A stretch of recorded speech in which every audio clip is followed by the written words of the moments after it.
I've kept a tally book in my coat pocket for 31 years. Rain, debts, calves born dead, the day my brother left and never wrote. I write it all down because I don't trust my own memory to be honest with me. There's one page I've never been able to write. It happened in the summer of 1882, on a scrap of Arizona dirt that wasn't worth the fence around it. It involved a woman who had every reason on God's earth to hate, a boy who had no reason on God's earth to trust, and a thing so small and so cheap that if you'd found it in the road you'd have kicked it aside without looking twice. It cost nothing, not 1 cent. And I watched it take a woman who had turned herself to stone, deliberately, carefully, the way you'd bank a fire down to coals so it never flares up again, and I watched it crack her clean through. I've told this story maybe 4 times in my life. Each time I've stopped in the same place, because that's where the words run out and something else starts. I'm going to try and get past that place today. Sit close, this one doesn't go where you think. She had the rifle up before I got the gate open. That's the first thing. Not a shout, not a warning shot into the sky, not any of the things a sensible person does. Corinne Alvord had the Winchester at her shoulder and her cheek down on the wood and her breath held, and she was looking down that barrel at a boy who was drinking out of my stock trough with both hands. I counted, 6 steps from the gate to her elbow. I know because I counted them going, and I count things when I'm frightened. It's a habit I've never broken and never much wanted to. 6 steps, and on the 4th one I heard the hammer come back, that dry click, small as a beetle in a matchbox, that has ended more arguments in this territory than any judge ever has. Corinne. She didn't move. The boy had stopped drinking. He was maybe 12, 13, hard to tell. He was the kind of thin that lies about a person's age, bare feet. A man's shirt cut down and belted with a strip of hide. His hair was cut short and ragged at the jaw, and I knew what that meant even then, though I didn't let myself know it. He had one hand still in the water, cupped, like he was holding the water rather than taking it. He didn't run. That's what I remember. He looked at the rifle the way you'd look at weather. Corinne, I said again, that's my trough. He's an Apache. He's a child at my trough. They were children, she said, at Shenega. The cicadas were going in the mesquite, that dry sawing sound that gets into your teeth by July. Somewhere behind the barn one of my mules was working at a fence rail, patient and stupid, the way mules are. And I stood there in the white light with my hat in my hand like a fool at a funeral, doing arithmetic. 2 years since her boy died. 14 months since her husband followed him, though the fever took Ellis and not the Apache, and I have always thought she'd have preferred it the other way. At least then there'd have been somewhere to put the anger. 11 months she'd been running that half-section alone with a bad well and a worse mortgage, and 41 days by my book since the last rain. She was 34 years old. She looked 50 from the side and about 19 from the front when she forgot to. Put it down, I said. Wade. Corinne Alvord, you put that rifle down or I will take it off you, and we will both be embarrassed, because I'm 58 and you'll likely win. Something moved in her jaw, not a smile, nothing so generous as that. But the barrel came down maybe 2 inches, and in that country 2 inches is a treaty. The boy took his hand out of the water. He wiped it slow on his shirt, watching us both. Then, and I swear this on whatever's left of my soul, he stepped back from the trough and made a small gesture at it with his open palm, like a man offering you his chair. Like he was giving it back. Then he walked to the shade of the ocotillo at the corner of my corral, and sat down and put his arms around his knees, and waited to find out what we were going to do about him. I want to be careful here because I've heard men tell this kind of story and there's always a moment where they make themselves the hero. The good white man who saw the humanity. I'm not going to do that. What I felt, standing in that yard, was not brotherhood. What I felt was inconvenienced. Because I knew what a boy alone meant. In the summer of '82, there weren't supposed to be any Chiricahua loose in that country at all. They were supposed to be at San Carlos, in the bottomland, in the heat that killed them by inches. And the ones who weren't, the ones who'd gone out with Ja and Geronimo across the border in the fall, those were the ones the newspapers in Tucson wrote about with a kind of appetite. A boy alone meant somebody's family had come apart somewhere, and not gently. And a rancher with an Apache boy in his corral was a rancher with an opinion, whether he wanted one or not. I did not want one. I had 400 head of beef in bad grass and a note at the bank that came due in October, and I had spent 30 years perfecting the art of having no opinions at all. So I said, he's not staying. And Corinne said, good.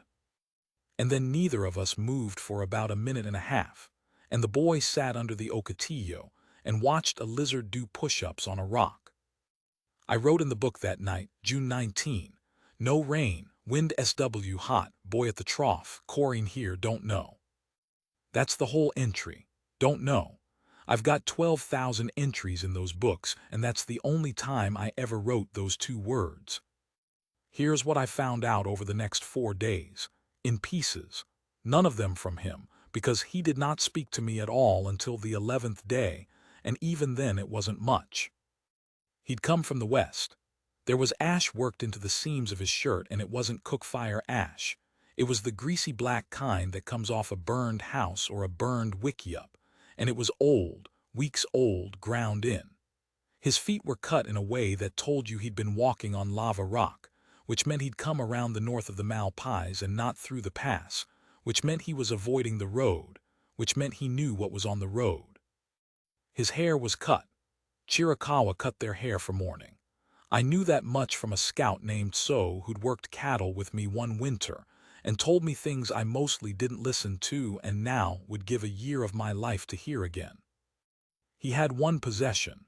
It was in a little pouch at his belt, and I never saw it in those 4 days, only saw him check for it, a touch at his hip, quick, absent, the way I check for my tally book. 6, 8 times a day. A man's hand going to the one thing that proves he's still himself. And he was starving, not hungry. Starving in the technical sense, I'd seen it in cattle and I'd seen it once in a man, and it does a particular thing to the eyes, sinks them and polishes them at the same time. He wouldn't take food from my hand. I'd set a plate on the fence post and walk away 20 yards and turn my back and count to 60, and when I turned around the plate was clean and he was 30 feet off, sitting, looking at the middle distance. Never once did I see him eat, not once in 11 days. He would not let me see him need something. Corinne watched all of this from my porch, where she had installed herself, ostensibly to help me mend tack and actually to make sure I did not do anything stupid. She had a way of sitting very straight with her hands still in her lap, which in another woman would have been serenity, and in her was the stillness of something with a broken bone that has learned not to move. On the 3rd evening she said, out of nothing, "You're going to keep him. I am going to feed him until he can walk, and then he is going to walk." Where? That's his affair. Wade, she was looking at the boy, out by the corral, doing something with a piece of wire he'd found. There is nowhere for him to walk to. The sun was going down behind the Chiricahuas and putting that light on everything, that impossible light, red and gold and lying, that makes the ugliest country on this continent look like the last good thing God made before he got tired.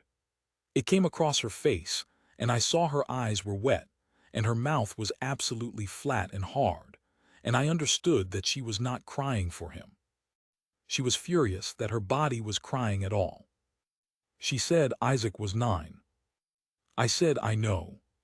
He had a whistle. I didn't say anything. She hadn't spoken her son's name in front of me in 2 years. I had the sense of a woman walking out onto ice, and I did not want to be the sound that broke it. "Tin," she said. "Ellis bought it in Wilcox for a nickel.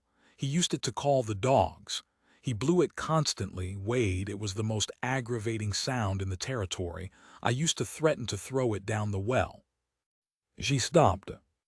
The cicadas kept on. The boy out by the corral had bent his wire into a shape and was holding it up against the last of the light, turning it, studying it like a jeweler. "It's not with his things," she said. "I've looked. Every year I look, I don't know what I did with it." She stood up and smoothed her skirt and went inside to fetch nothing, and stayed in there a long while. And when she came out, her face was arranged again, and she said the coffee was bitter, and it was. I've thought about that conversation for 40 years. There's a version of me that understood it right away. There is no such version. I was a rancher with a mortgage and a headache. I wrote in the tally book, June 22, "No rain." C spoke of the boy Isaac. "Do not raise the subject." I raised it, obviously, eventually. I'm not proud of the timing. He started working on the 5th day. I hadn't asked.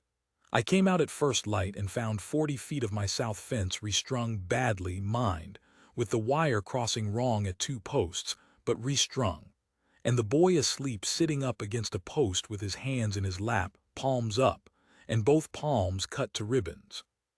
He'd used no gloves. He hadn't asked for gloves. He'd found the wire spool in the barn and made a decision about what he owed me, and he'd paid it out of his hands. I stood there and I counted the posts, 22. I counted them twice. Then I went in and got the good tallow and I woke him, and he came awake all at once the way a wild thing does, and he looked at the tin of tallow in my hand and back at my face, and something happened behind his eyes that I could not read. I held it out. I didn't say anything.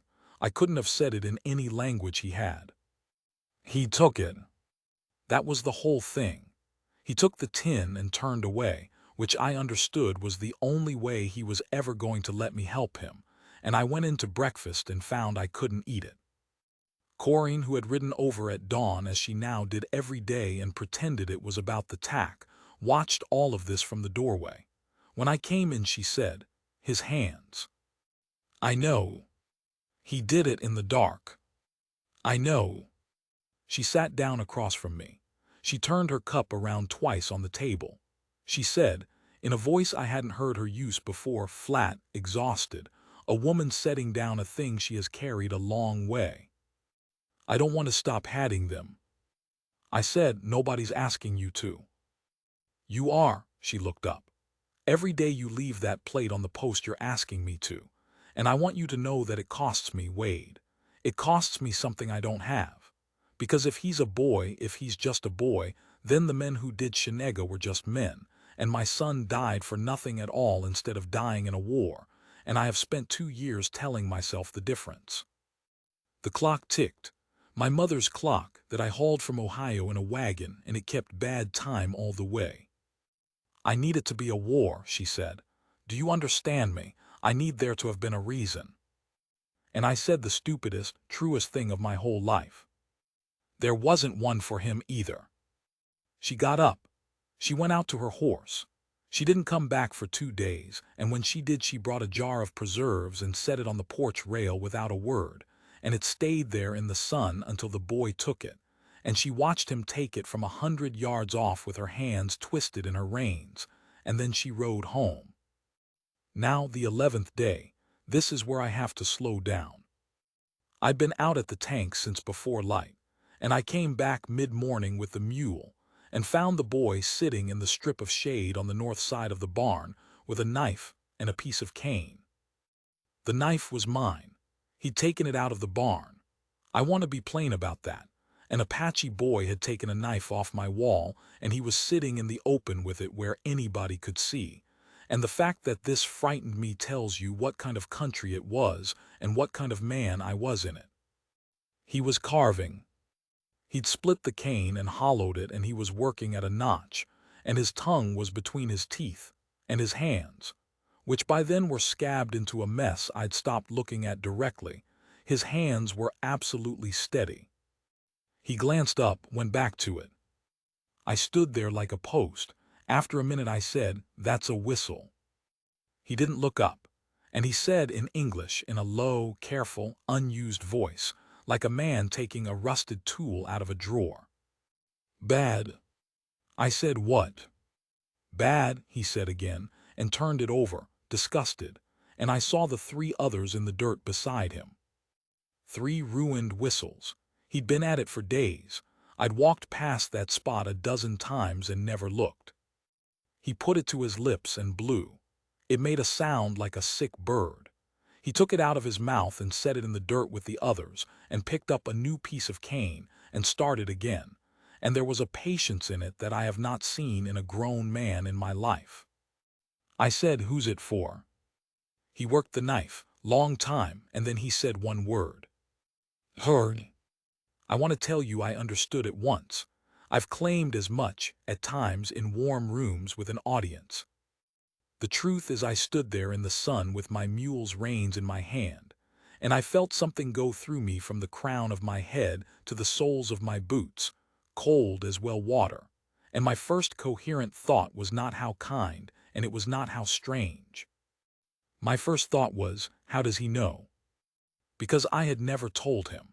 I had never spoken of Isaac to him, nor of the tin whistle, nor of the dogs, and the boy did not sit at our table when Corin came, and he did not speak, and I had believed for 11 days that he understood not one word of English. He'd been listening to us for 11 days. He'd sat under that ocotillo with his arms around his knees, and let 2 people who were terrified of him talk over his head about a dead child and a nickel whistle. He'd heard a woman say, "I don't know what I did with it." He'd heard her say she'd looked every year. He'd heard her say she wanted to keep hatting him. And what he'd done about it, starving, with his hands torn open, with his whole family in the ash on his shirt. What he'd done about it was go find a piece of cane. I sat down on the mounting block. I had to. My knees had opinions. "Boy," I said, "son, what's your name?" He was working the notch. He didn't look up, but something at the corner of his mouth moved and he said, "Natchii." "Natchii?" I tried it twice, got it wrong twice. Natchii listened to me, that woman, she, and I stopped because what was I going to say? She would as soon shoot you as look at you. He knew that. He'd been on the wrong end of the barrel. He knew it better than I did. He said, still carving, "She lost her boy." "Yes." Then he stopped.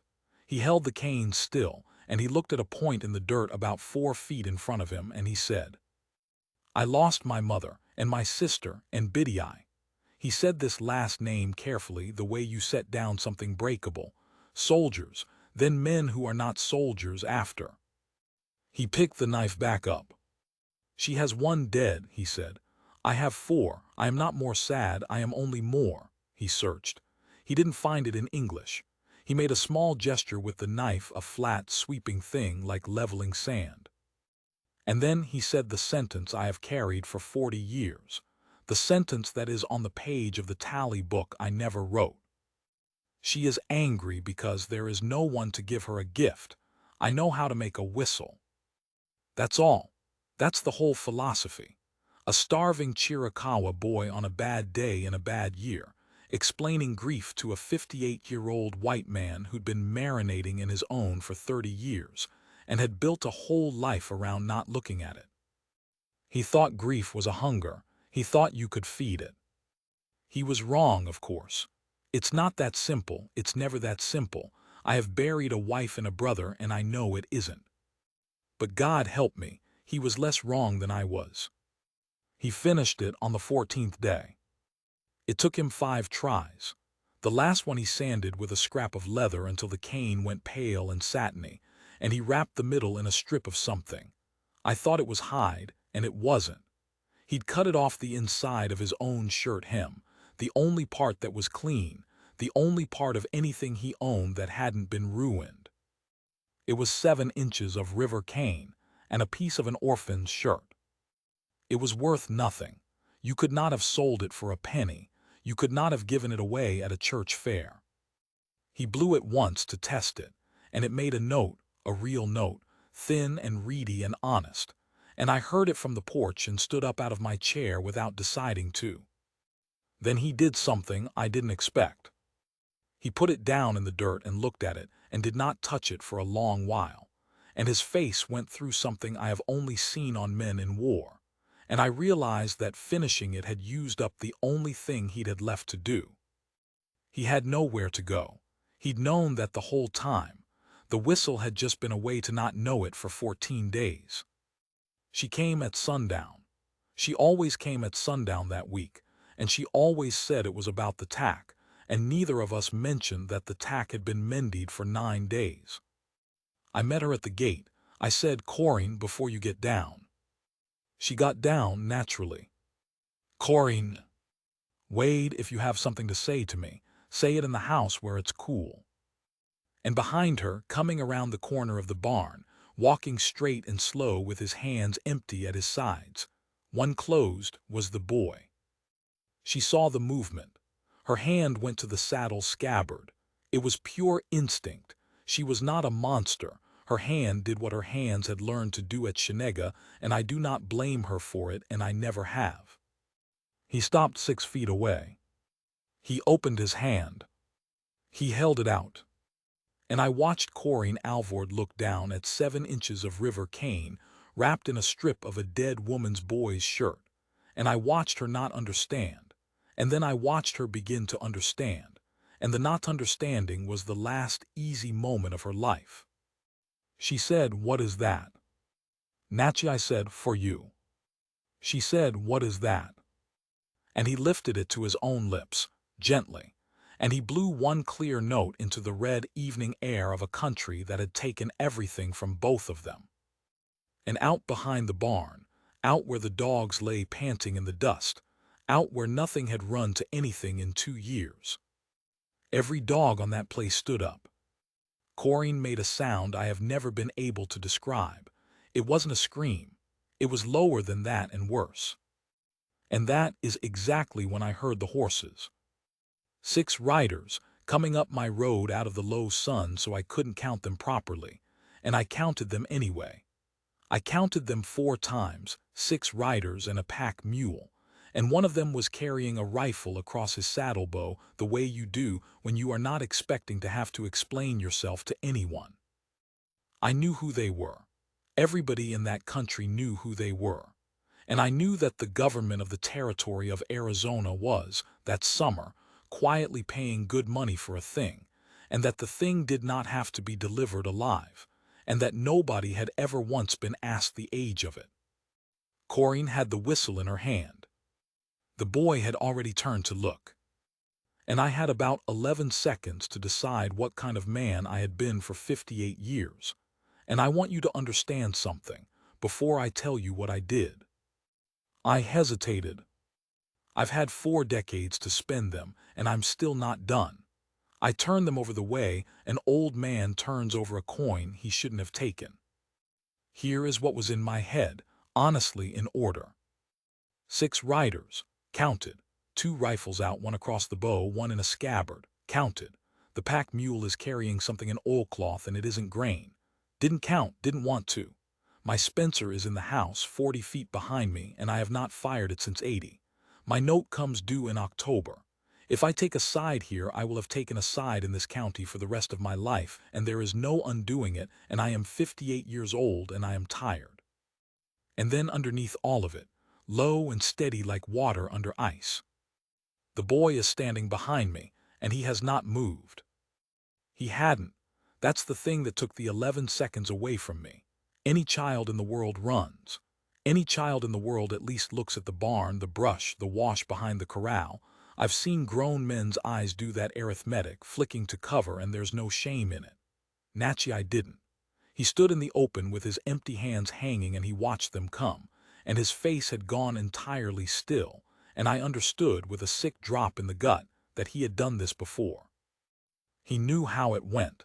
He was just waiting to see how long it would take. Corinne said, very quietly, "Wade." The whistle was still in her hand.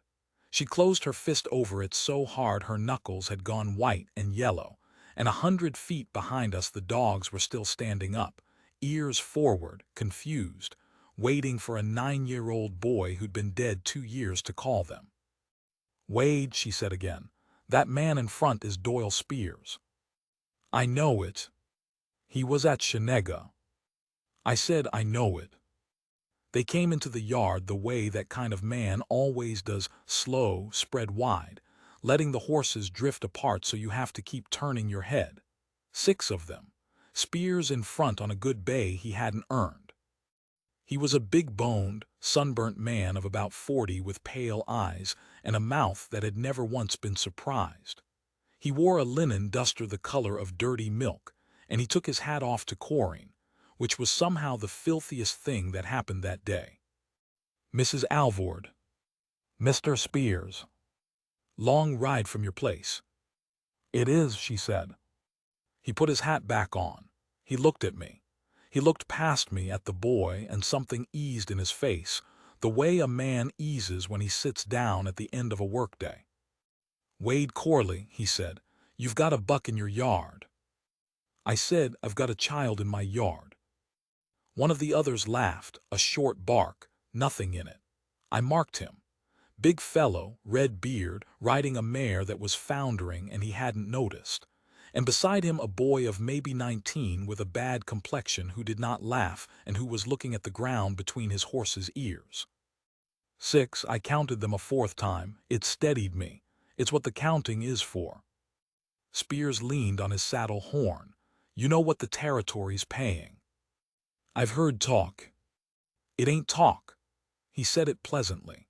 "It's 100 a head, and there's no line on the paper for age.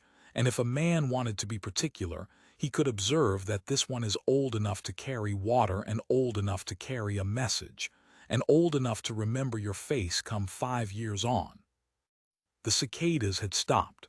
That's what I remember about the middle of it. 14 days of that sawing, and it went out all at once like a lamp, and the silence had a floor to it. Spears said, "Step aside, Corley. You fed him, that's Christian. Nobody'll say otherwise."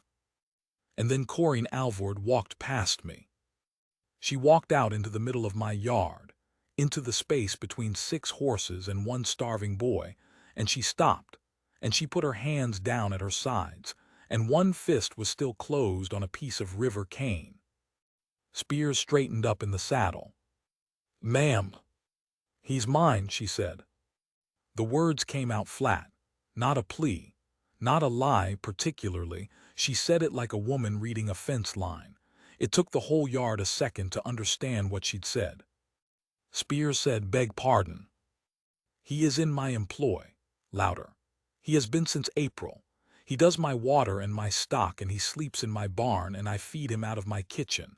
And I am not going to stand here in the dirt and explain my household arrangements to you, Doyle Spears, of all men on this earth." The red-bearded one said something under his breath, and the 19-year-old looked up sharp. Spears's face didn't change. That's what made him what he was. He said gently, "Mrs. Alvord, 2 summers back your boy." "Do not." "Your boy was." "Do not put my son in your mouth." It went through that yard like a shot. Her voice broke on the last word, and she did not stop. She just went on with her voice broken, which is a thing I had never heard a person do. "You were at Shenega. You came after. You came after with a wagon, Mr. Spears, and I have never in 2 years been able to decide whether you came to help us or to shop, and I have thought about that wagon every single night since." She was shaking, not fear. Her whole body was going with it. "So you will not stand on my friend's ground and speak my son's name at me as though we are on the same side of anything." Silence. The foundering mare shifted her weight and blew.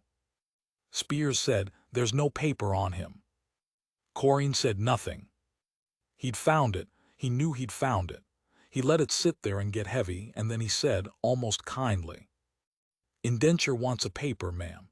It wants a date and a witness and a term of years. Absent that, what I've got in front of me is a hostel in a white woman's yard, and I've got 5 men who will swear to what they see." He was right. That's the thing. Under the law of that territory in that year, he was entirely, correctly right. And I heard myself say, "I witnessed it." I have been asked since why I did it. People want it to have been courage. It was not courage. Courage is a decision, and I never made one. What happened was that I looked at Corin Alvord standing in my yard with her back to a boy she'd have shot 2 weeks earlier, and I understood that she had just set fire to her own name in this county, a widow, alone with a mortgage, in front of 6 men who would be in Wilcox by Thursday. She had done it in about 4 seconds. She had done it holding a whistle.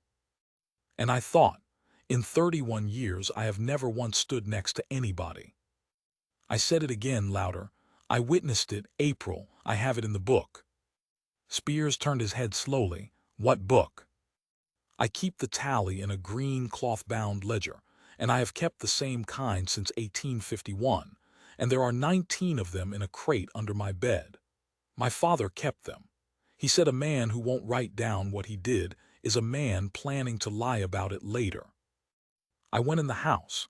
My hands were not steady and I could not make them be, so I did it the way you do a thing with a bad hand, slow and looking at it. I sat down at my own table with the lamp unlit, and I turned back to April. April 4, rain in the night a quarter-inch, sold the roan. There was a gap under it, 2 lines of white paper, because I'd left off writing when Corin's mare went lame and I'd gone over there for 2 days. I dipped the pen. I want to be exact about this. I did not agonize. There was no long moment. I heard the mantel clock ticking wrong the way it always had, and I wrote in my own hand in my father's book. April 6. Hired the Apache boy Natchi to Mrs. C. Alvord, term of 3 years, board and keep. Witnessed, W. Corley. 9 words of it were a lie. I counted them. Then I blotted it and shut the book on my finger and carried it out into the yard, and I have never in the 40 years since opened that ledger for any purpose whatsoever, and it is under my bed right now, 3rd from the left, and there is a page in it that isn't true. That's what it cost. Not blood, not the ranch, not any dramatic thing. It cost me the one place in the world where I had never lied. I would do it again. I have never once forgiven myself for it. Both those things are true, and I have long since given up trying to make them agree. Spears read it. He read it twice, and he was not a fool, and he could see the ink was wet, and he lifted those pale eyes to me, and we looked at each other across 4 feet of hot air, and we both knew exactly what was in his hand. He could have called it. He could have taken the book and shown it in Wilcox, and I'd have been finished. But there was Corin standing in the yard. And there was the 19-year-old with the bad face who was watching his own leader now, not the boy, and the arithmetic of 6 men is not the arithmetic of 1. Spears closed the ledger and handed it back and said, "Well." He looked at Natchi a long moment. Then he said to me in an ordinary voice, the way you'd mention weather. "He's got kin somewhere. They always do. And they'll come across the line in the fall like they always do, and when they come, that one will remember that you fed him." He gathered his reins. "You've just decided who dies here, Corley. You only don't know their names yet." He put his hat on to Corin again. They rode out. I counted them going, 6. The last one out of the gate was the young one, and he stopped, and half turned in the saddle, and looked back at the boy for so long that Spears had to call to him twice. Natchi did not thank her. I've thought about that too. He stood there while the dust settled, and Corin stood with her back to him and would not turn around, and after a while he simply walked away to the barn and got the shovel and went out and started digging the trench at the tank that I'd been meaning to dig since May. Because what else does a person do? That night Corin sat on my porch and did not speak for 2 hours. The whistle was on the rail beside her. She hadn't put it in her pocket. She hadn't blown it. She would not touch it. At some point she said, "I said he's mine." "You did." "I don't know why I said it that way." "I know why." "Don't, sharp." Then softer, "Don't, Wade. It isn't the same. He isn't, it isn't a replacement. It's not, I won't have it be that. That's obscene." "Corin." "He had a mother. He had a mother 2 months ago and she is dead, and I am not going to be one of these women who—" "Corin." She stopped. "I said he made you a whistle." She put her face in her hands, and she wept, the ugly kind, the kind with no dignity in it, the kind she had been refusing herself for 2 years, the way you refuse water on a hard march, because you know if you stop you won't start again. I did not touch her.